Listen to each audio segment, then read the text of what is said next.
Hola, buenos días, soy Ernesto Aguinaga y vamos a continuar con las materias del curso.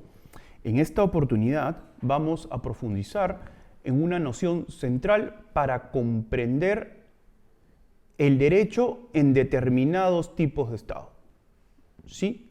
El Perú, en su constitución y en la jurisprudencia del Tribunal Constitucional, se proclama a sí mismo como Estado de Derecho. ¿De acuerdo? Y cuando un Estado se proclama a sí mismo como Estado de Derecho, es un Estado que adquiere o que posee ciertos rasgos en particular. ¿Sí? Y por lo tanto, es un Estado en el que el derecho, como tal, también posee ciertos rasgos fundamentales. ¿De acuerdo? ¿De acuerdo? Vaya por delante lo siguiente, ¿sí? No todo Estado en el que hay derecho es Estado de Derecho. ¿De acuerdo? ¿De acuerdo? No todo Estado es Estado de Derecho. Por cierto, todo Estado utiliza el derecho y por lo tanto puede existir el derecho sin necesidad de que exista un Estado de Derecho. ¿De acuerdo? ¿De acuerdo? ¿Puede haber un derecho totalitario? Sí. ¿Puede haber un derecho dictatorial? Sí. ¿Puede haber un derecho injusto? Por supuesto. Eso es lo que vimos la primera clase. ¿De acuerdo? La existencia o no del derecho simplemente tiene que ver con el rasgo de validez y nada más. No tiene que ver para nada con la idea de justicia. ¿De acuerdo? Cuando hablamos de Estado de Derecho, comenzamos a introducir elementos que legitiman determinado tipo de Estado. Y por lo tanto, que legitiman el derecho que utiliza ese Estado para controlar a la población, para controlar a los individuos, para controlar a los ciudadanos. ¿De acuerdo? Por eso la primera idea que tienen que manejar, por eso la primera idea que es central, es que no todo Estado es Estado de Derecho. ¿De acuerdo? Pero todo Estado utiliza el derecho. Pero no todo Estado es Estado de Derecho. ¿Qué pasa para que un Estado sea Estado de Derecho? Eso es lo que vamos a ver en esta clase. ¿De acuerdo? ¿Qué cosa es un Estado de Derecho y cuáles son los requisitos constitutivos de un Estado de Derecho? Los requisitos que se tienen que presentar para poder decir que realmente vivimos en un Estado de Derecho. ¿De acuerdo? Que realmente vivimos en un Estado de Derecho. Estos requisitos que vamos a ver a continuación no me los he inventado yo. ¿De acuerdo? Son requisitos que provienen de los principales teóricos o los principales filósofos del derecho que se han dedicado a estudiar los modelos de organización estatal. ¿De acuerdo? En particular, en este punto hay un filósofo que se llama Elías Díaz. ¿Sí? Elías Díaz es un filósofo español que estudió la idea de Estado de Derecho. Si ustedes ponen en Google Elías Díaz, va a salir y les va a salir todos sus trabajos sobre Estado de Derecho. Y es a él al que se le debe la frase que yo les he mencionado ya hace un momento, la que dice, no todo Estado es Estado de Derecho. ¿De acuerdo? ¿De acuerdo? Para Elías Díaz son cuatro los elementos que tienen que estar presentes para que hablemos realmente de la presencia o existencia fáctica y real de un Estado de Derecho. Porque también es cierto, no basta con que un Estado se proclame como Estado de Derecho. No basta con que una Constitución estipule que estamos en un Estado de Derecho. ¿De acuerdo? Tal y como explica el mismo Elías Díaz, es indispensable que estas condiciones que voy a pasar a señalar a continuación se cumplan realmente en la realidad. Un Estado de Derecho es un Estado en el que de facto podemos identificar el cumplimiento de las condiciones que voy a señalar a continuación. Primera condición básica de todo Estado de Derecho, imperio de la ley democrática. ¿De acuerdo? El Estado de Derecho es, ante todo, imperio de la ley. Y no de cualquier ley, sino de la ley democráticamente producida. Primer requisito para hablar de Estado de Derecho. ¿De acuerdo? Primero. Segundo requisito. Para hablar de Estado de Derecho no basta con el imperio de la ley democrática. Además, también es fundamental la división de poderes. ¿De acuerdo? ¿De acuerdo? Imperio de la ley democrática y la división de poderes. ¿Sí? ¿Sí? El Estado de Derecho es un Estado donde el poder del Estado está dividido en diferentes órganos. Lo vamos a ver en un momento, ¿de acuerdo? ¿De acuerdo? Pero vayan quedándose con estas dos ideas. El Estado de Derecho, ante todo, es imperio de la ley democrática y después es división de poderes. Es el poder del Estado, que es uno solo, dividido o se ejerce de forma dividida a través de diferentes órganos. ¿De acuerdo? El Estado de Derecho también es fiscalización y supervisión de la administración pública. Vamos a ver, voy a explicar en un momento, que la idea de Estado de Derecho es una idea antidespótica. Y es una idea que aparece en el tránsito a la modernidad, que aparece en la Ilustración con el propósito firme de hacerle frente al despotismo del rey. ¿De acuerdo? Es una idea que aparece para fiscalizar, para supervisar, para ponerle límites, para acotar el poder real. Y el rey es el antiguo presidente que tenemos hoy. ¿De acuerdo? El rey ejecutaba, el rey era el que se encargaba de la administración pública. Entonces, cuando hablamos de Estado de Derecho, también estamos hablando de un Estado en el que los poderes del Ejecutivo están controlados, están supervisados y eventualmente son objeto de sanción. ¿De acuerdo? El Estado de Derecho también es fiscalización de la administración. Imperio de la ley democrática, división de poderes y fiscalización de la administración. ¿Son suficientes para hablar de derechos? No. ¿Para hablar de Estado de Derecho? No. Porque nos falta un último elemento. ¿Cuál es ese último elemento? El Estado de Derecho es un Estado que tiene un propósito fundamental. Nos explica Elías Díaz. ¿Cuál es ese propósito fundamental que justifica, dice Elías Díaz, la existencia misma de ese Estado? Que lo legitima, porque le da razón de ser a la existencia de ese Estado. Ese Estado existe para eso. Y ese es el objetivo, el propósito central del Estado. ¿Cuál es? El respeto y garantía de los derechos humanos.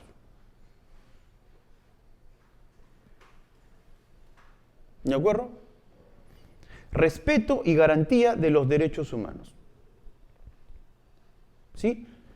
Imperio de la ley democrática, división de poderes, fiscalización de la administración y, sobre todo, dirá Elías Díaz, respeto y garantía real de los derechos humanos. Un Estado de Derecho es un Estado en el que los derechos se respetan y garantizan realmente. ¿De acuerdo? Vayamos a desarrollar una por una de estas condiciones para hablar de la existencia de un Estado de Derecho. ¿Sí? Veamos una por una estas condiciones. ¿De acuerdo? Primera de ellas, imperio de la ley democrática. ¿Sí?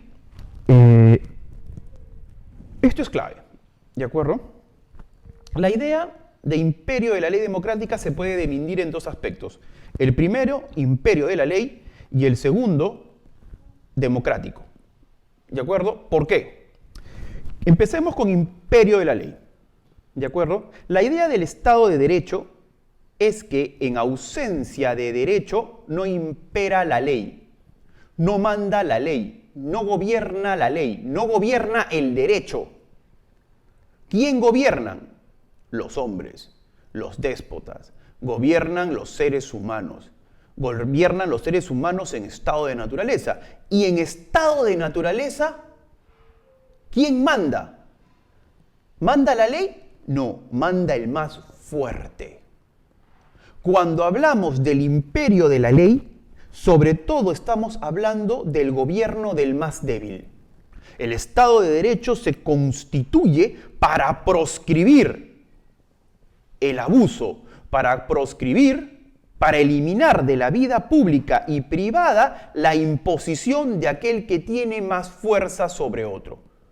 La ley, el derecho, aparece como el mecanismo de protección por excelencia de las personas que somos más débiles, de las personas que no tenemos más que la ley para defendernos del abuso. Por eso el Estado de Derecho, cuando proclama que es imperio de la ley, en verdad es el gobierno del más débil, el gobierno del ciudadano de a pie, de la persona, del individuo promedio, de todas nosotros y nosotras.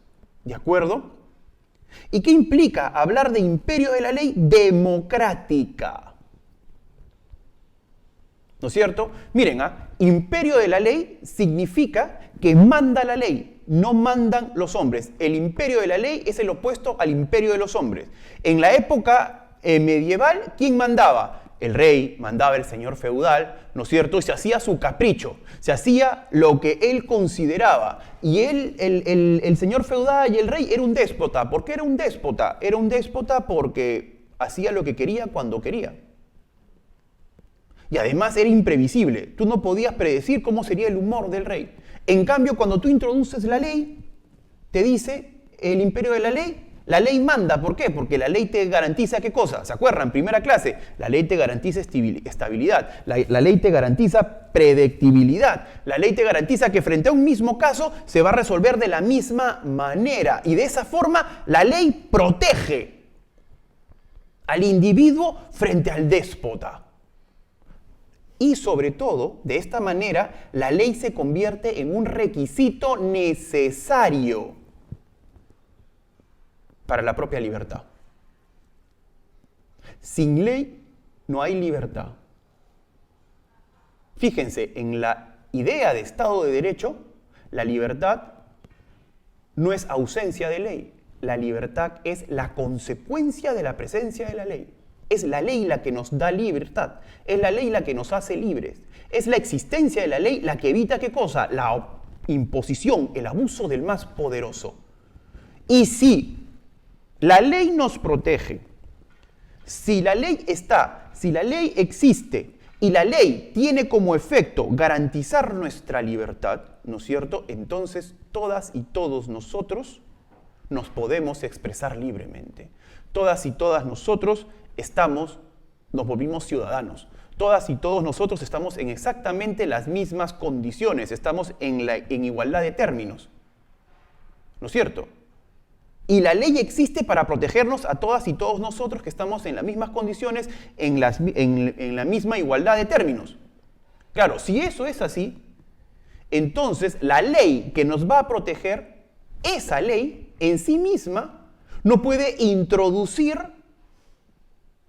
diferencias, no puede introducir tratos diferenciados. Y una forma de garantizar que esa ley no va a hacer eso, ¿cuál es?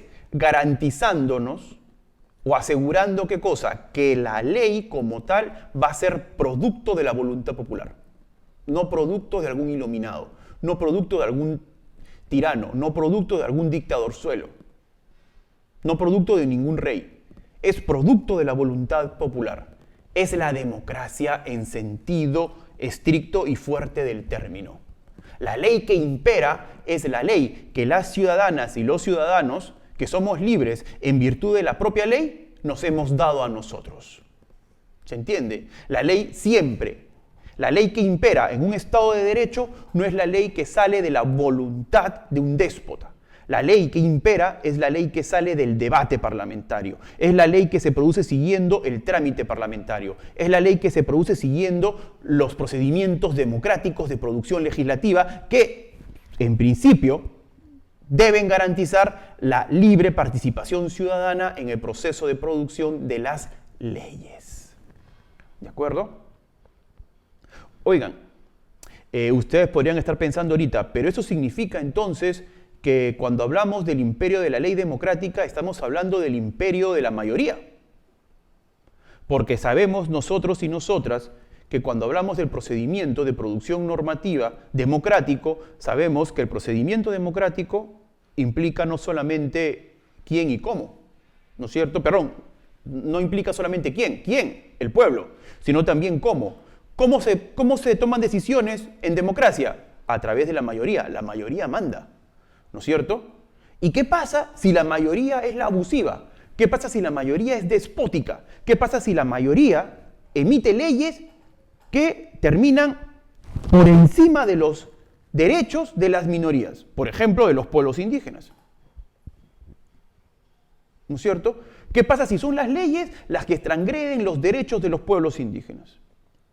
Esa sería una ley democráticamente producida según la lógica del Estado de Derecho. No. Según la lógica del Estado de Derecho, no, porque el imperio de la ley democrática no es el simple gobierno de la mayoría, es el gobierno de la mayoría, pero sobre todo con el respeto irrestricto y garantizado de las minorías. De las minorías. Y ese es el papel que van a jugar, vamos a verlo después, los derechos fundamentales. ¿De acuerdo? En estricto, lo que va a garantizar el gobierno del más débil, y las minorías por definición siempre van a ser las más débiles, van a ser los derechos fundamentales. ¿De acuerdo? Entonces, imperio de la ley democrática, sí, pero con respeto y garantía de los derechos de las minorías. ¿Y por qué con respeto y garantía de los derechos de las minorías? Porque como nos explica el profesor Elías Díaz, mayorías y minorías son circunstanciales. Quien es hoy una mayoría, mañana puede ser una minoría y viceversa. El pacto democrático lo que nos dice es que dada esa circunstancia, dada la circunstancia de que mayorías y minorías pueden ir cambiando, nos hemos puesto de acuerdo en algo fundamental. A quien le toque estar en la mayoría no podrá abusar nunca de quien está en la minoría, porque podría pasar lo siguiente o se podría dar vuelta a la torta. ¿Se entiende? ¿Se entiende? Primer requisito entonces, imperio de la ley. Sí. Imperio de la ley democrática también. Sí, pero imperio de la ley democrática con respeto de los derechos de las minorías, con respeto de las minorías. Ya sabemos lo que implica el imperio de la ley entonces. El imperio de la ley democrática con respeto de minorías implica gobierno del más débil, implica protección de la libertad e implica voluntad popular irrestricta. Ese es el imperio de la ley como primer requisito constitutivo de la idea de Estado de Derecho. ¿Cuál viene a ser el segundo requisito constitutivo? Lo dijimos, la idea de división de poderes. ¿De acuerdo? La idea de división de poderes. La idea de división de poderes es producto de una filosofía que se denomina constitucionalismo. ¿De acuerdo? El constitucionalismo es una filosofía que aparece en la Ilustración. ¿Sí? Y es una filosofía que tiene como rasgo particular el antidespotismo. Es una filosofía que lo que te dice es que hay que controlar al poder, hay que organizar al poder de tal forma que el poder nunca pueda devenir en un poder despótico, en un poder que avasalle y que elimine la libertad de las y los ciudadanos. ¿De acuerdo? Y una de las cosas que dice el constitucionalismo, una de las cosas, porque el constitucionalismo dice muchísimas, ¿de acuerdo?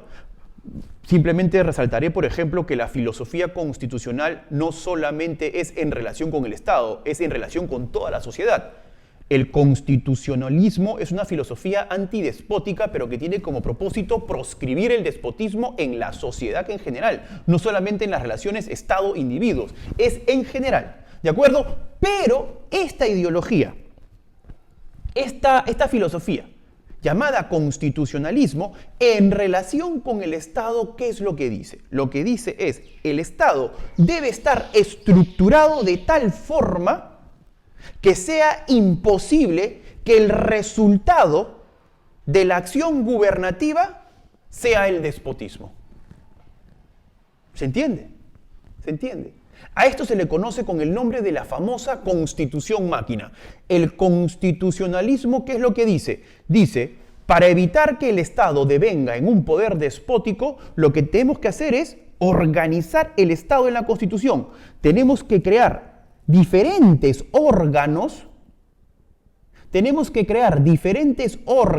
estatales y tenemos que atribuirles a esos órganos diferentes competencias o diferentes funciones. Y tenemos que hacer, no que cada órgano tenga alguna función en particular, sino tenemos que diseñar una maquinaria que haga que la producción de la voluntad del Estado sea la sumatoria de diferentes órganos, donde cada órgano pueda bloquearse mutuamente, donde los órganos se puedan bloquear mutuamente, y de esta manera vamos a garantizar que el producto final de todo eso sea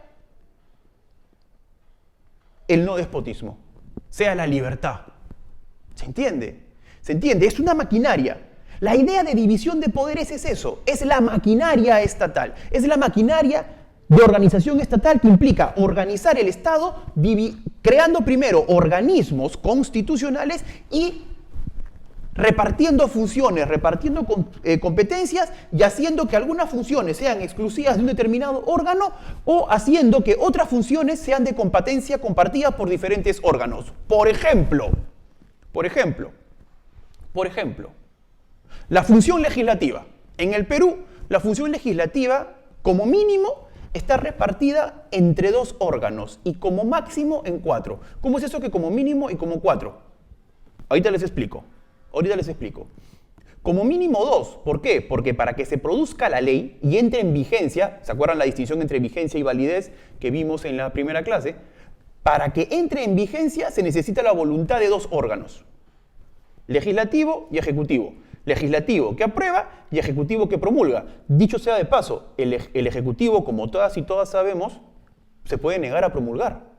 Y por lo tanto, la ley aprobada por el ejecutivo no entra en vigor, no entra en vigencia. ¿Han visto cómo se pueden bloquear? Y luego en el Perú, el legislativo puede insistir. O sea, si el legislativo considera que el ejecutivo está bloqueando despóticamente, el legislativo insiste. ¿Se han dado cuenta? ¿Han visto cómo parece? La función legislativa está ejercida como mínimo por 2 órganos que se pueden bloquear entre sí para que no haya un resultado despótico. Supongamos que se ponen de acuerdo, negocian y se ponen de acuerdo y sale la ley. ¿No es cierto? Imaginemos que se pusieron de acuerdo y la ley que salió sigue siendo despótica, porque se pusieron de acuerdo 2 órganos despóticos. Bueno, la propia Constitución estipula otros órganos que tienen como función demandar la inconstitucionalidad de esa ley. Por ejemplo, la Defensoría del Pueblo. Por ejemplo, el Ministerio Público. Por ejemplo, la minoría parlamentaria. Por ejemplo, los propios ciudadanos si reúnen 5.000 firmas. Por ejemplo, los colegios profesionales. Son órganos constitucionales que pueden demandar la inconstitucionalidad de la ley.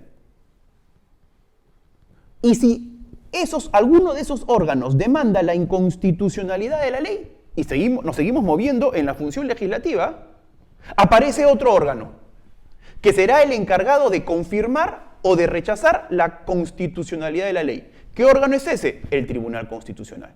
Miren, en el supuesto más complejo, la función legislativa es la resultante de haber participado 4 órganos. Ya, a eso me refiero. Y a eso se refiere la filosofía del Estado de Derecho cuando habla de división de poderes. No es crear simplemente organismos constitucionales. No es simplemente crear el legislativo, el ejecutivo y el judicial. Es crear órganos constitucionales y repartir funciones dentro de esos órganos de forma que el producto final o la decisión final que se adopte sea una decisión antidespótica o una decisión no despótica o una decisión que suponga o que devenga en el ejercicio despótico de alguna potestad. ¿Se entiende? Usualmente, y esto sí es cierto, Usualmente, cuando se habla de la división de poderes, se habla de los poderes legislativo, ejecutivo y judicial, y por lo tanto se habla de la función legislativa, de la función ejecutiva y la función judicial, pero ustedes ya saben que en verdad estamos hablando del diseño orgánico de la Constitución y estamos hablando de todos los organismos constitucionales y estamos hablando del reparto de competencias, ya sea en exclusiva, ya sea de forma compartida. La idea de la división de poderes es eliminar el despotismo de la vida cotidiana, es desaparecer el despotismo en las relaciones individuo-Estado. ¿De acuerdo? En las relaciones individuo-Estado, pero ojo, no nos olvidemos de algo, lo vuelvo a resaltar, lo vuelvo a subrayar. La filosofía que le da vida a la división de poderes es el constitucionalismo, y el constitucionalismo no solamente es una filosofía antidespótica en lo que se refiere a las relaciones individuo-Estado. Es una filosofía antidespótica en lo que se refiere a toda clase de relaciones que se generan en la sociedad, ya sean individuo-Estado o ya sean entre individuos. Basta para resaltar esto, lo veremos después con más detalle, basta para resaltar esto que el artículo 1 de la Constitución señala literal lo siguiente: el principio supremo de la sociedad y el Estado, de la sociedad y del Estado, es la persona humana. ¿Se dan cuenta? ¿Se dan cuenta cómo la Constitución no solamente constituye el Estado, constituye a la sociedad en sí misma? Y dice, el fin de la sociedad, que son ustedes y yo, que somos todas y todos nosotros, es la persona humana. ¿De acuerdo? Imperio de la ley democrática con respeto de las minorías y división de poderes. Dos requisitos constitutivos de la idea de Estado de Derecho.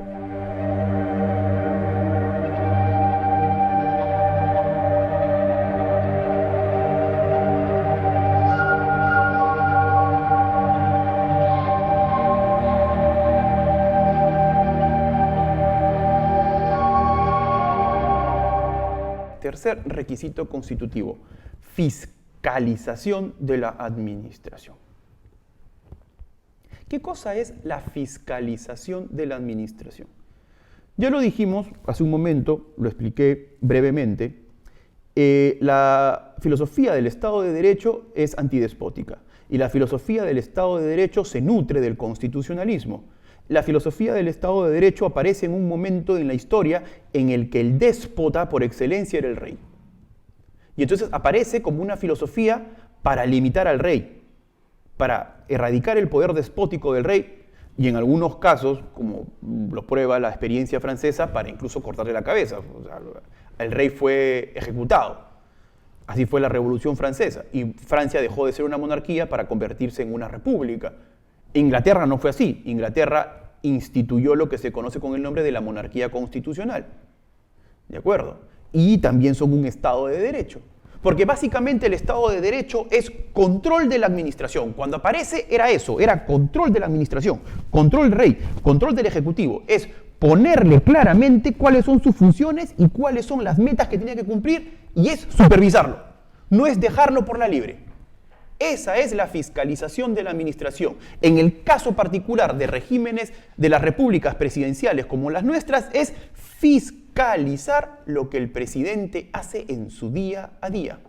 Es estipular claramente cuáles son sus funciones y exigirle el cumplimiento de determinadas metas y instaurar todo un mecanismo de supervigilancia de lo que el presidente hace. Específicamente de un mecanismo en particular. De un mecanismo en particular. ¿Cuál es ese mecanismo particular? El control judicial. El control judicial. Hay un Estado de Derecho, es lo que dice la filosofía del Estado de Derecho. Hay Estado de Derecho cuando al Ejecutivo, al titular del Ejecutivo, cuando al presidente, se le puede procesar judicialmente si es que ha cometido algún delito o si es que no cumple con sus funciones constitucionales. ¿Se entiende? Hay Estado de Derecho cuando el Ejecutivo no tiene impunidad. ¿Sí? Ojo, no he dicho inmunidad, he dicho impunidad. ¿De acuerdo? tienen que haber mecanismos que te permitan eventualmente procesar a un gobernante que ha hecho ejercicio despótico de su poder. ¿De acuerdo? De su poder. ¿Sí? Esa es la fiscalización de la administración. Entonces tenemos imperio de la ley democrática. Ya sabemos lo que es. Respeto de las minorías, ¿no es cierto? Garantía de la libertad. Ya tenemos o ya sabemos lo que es la división de poderes. Ya sabemos organizar la maquinaria estatal de tal forma que el producto de las decisiones del Estado no sea nunca o no suponga nunca el ejercicio despótico o arbitrario o abusivo del poder. ¿De acuerdo? ¿De acuerdo? Y ya acabamos de ver lo que significa o lo que supone la fiscalización de la administración. Con esos tres ya tenemos Estado de Derecho. Elías Díaz nos dice que no, que nos falta un elemento, que además no es cualquier elemento porque es el elemento principal del Estado de Derecho.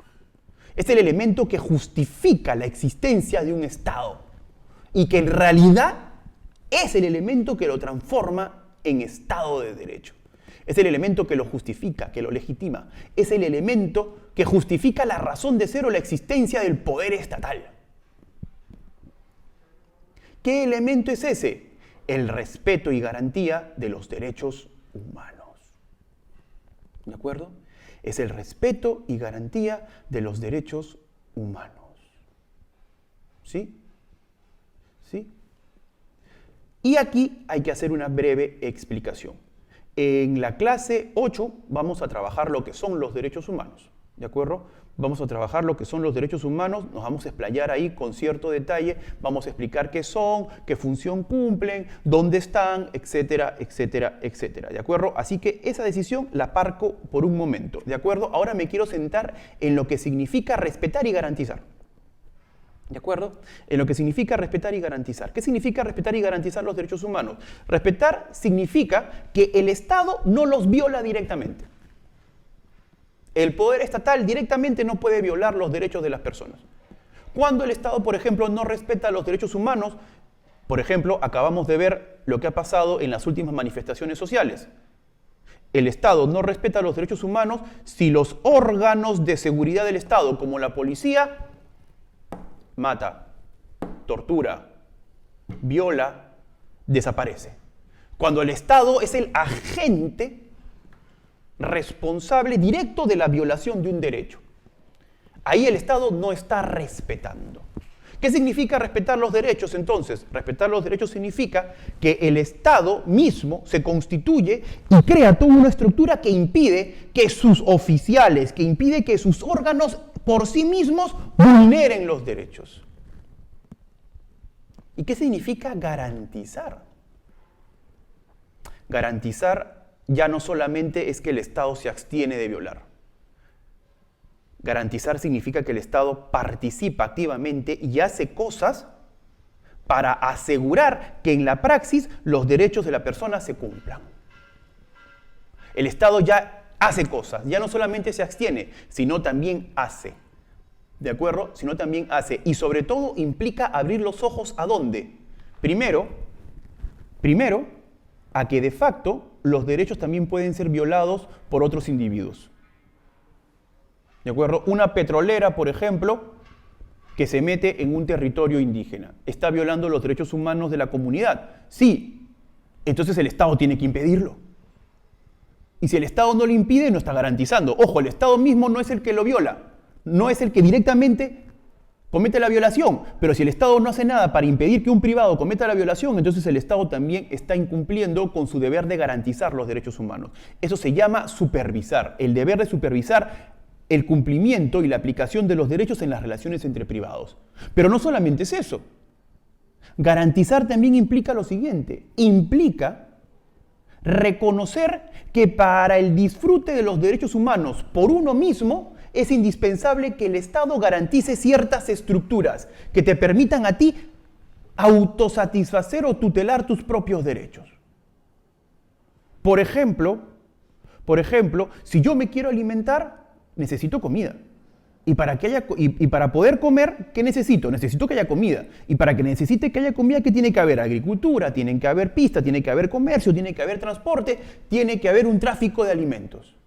Bueno, pues, ¿quién garantiza toda esa estructura dirigida a permitir que haya un tráfico, que primero se produzcan alimentos y luego que los alimentos lleguen a las personas que necesitan alimentarse? Pues el Estado. Eso también es garantizar. Y finalmente, garantizar también es reconocer, y es aceptar, y es comprometerse a que, primero, reconocer que hay personas que por sí mismas no pueden garantizar por sí mismas sus derechos, no se los pueden asegurar por alguna posición particular de vulnerabilidad en la que se encuentran. Y por lo tanto, entonces, ¿qué tiene que hacer el Estado? El Estado, en esas circunstancias, tiene que brindarles directamente los bienes y servicios que sean necesarios para la satisfacción de sus derechos. Todo esto que acabamos de hablar es respetar y garantizar. Todo eso es respetar y garantizar. Y con lo que ha pasado ahora en las marchas, bueno, ok, el Estado lo violó, pero los que cometieron las violaciones fueron policías en específico y los jefes que los controlan. ¿Qué significa respetar y garantizar ahí? Significa no impunidad. Significa identificar, procesar y sancionar a toda aquella persona que sea responsable de las violaciones de los derechos humanos. Y desde luego, reparar. Todo eso que acabo de decir es respetar y garantizar los derechos humanos. Nuevamente, subrayo, vamos a ver en la clase 8, vamos a ver qué son los derechos humanos. ¿De acuerdo? Bien, antes de terminar, como nos explica Elías Díaz, como nos explica el profesor Elías Díaz, el Estado de Derecho no es inmutable. El Estado de Derecho ha ido cambiando en sí mismo, ha ido mutando y se ha ido convirtiendo en más protector. ¿Por qué? Porque el Estado de Derecho requiere de la presencia de derechos. Ya, pero todos los derechos que hoy conocemos no aparecieron todos como un paquete en un momento histórico determinado. Primero aparecieron unos, después aparecieron otros y finalmente aparecieron otros, ¿de acuerdo? Ya, la evolución del propio catálogo de derechos humanos es la evolución del Estado de Derecho. En un primer momento podemos hablar, por ejemplo, del Estado liberal de derecho. En un segundo momento podemos hablar del Estado social de derecho. Y en un tercer momento, que de acuerdo con el profesor Elías Díaz todavía no ha llegado, vamos a hablar del Estado democrático de derecho.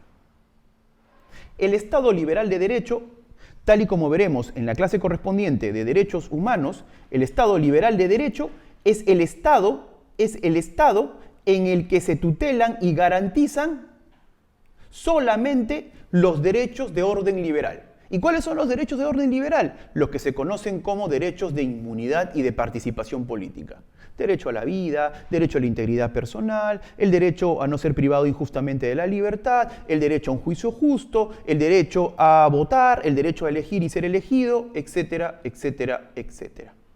Cuando el Estado liberal de derecho, que es Estado de derecho pero liberal, muta y se transforma en Estado social de derecho, cuando a este catálogo de derechos de corte liberal se le añaden todo un paquete de derechos de corte social. Por ejemplo, el derecho al trabajo, el derecho a la salud, el derecho a la vivienda, el derecho a la educación, el derecho a la alimentación, el derecho al agua, etcétera, etcétera, etcétera. Todos estos derechos, cuando se incorporan al Estado y el Estado se compromete con ellos, hacen que el Estado mute y se transforme en Estado social de derecho. Pero ojo, Estado social de derecho implica no dejar de lado los otros derechos. Es la sumatoria de los dos. Y el Estado democrático de derecho, de acuerdo con el profesor Elías Díaz, es un estadio al que todavía no hemos llegado. Y es un estadio en el que se tutelarán por completo los derechos que él denomina de tercera generación o los derechos, por ejemplo, como de los pueblos indígenas por completo. Donde estarían, por ejemplo, también el derecho al desarrollo, el derecho a la paz, el derecho de los pueblos indígenas a vivir conforme a lo que dictan sus propias costumbres, etcétera, etcétera, etcétera. El Estado democrático de derecho es el Estado en el que realmente se respetan los derechos de las minorías. Muy bien, Eso es todo y hasta luego. Nos vemos en la siguiente clase. Chao.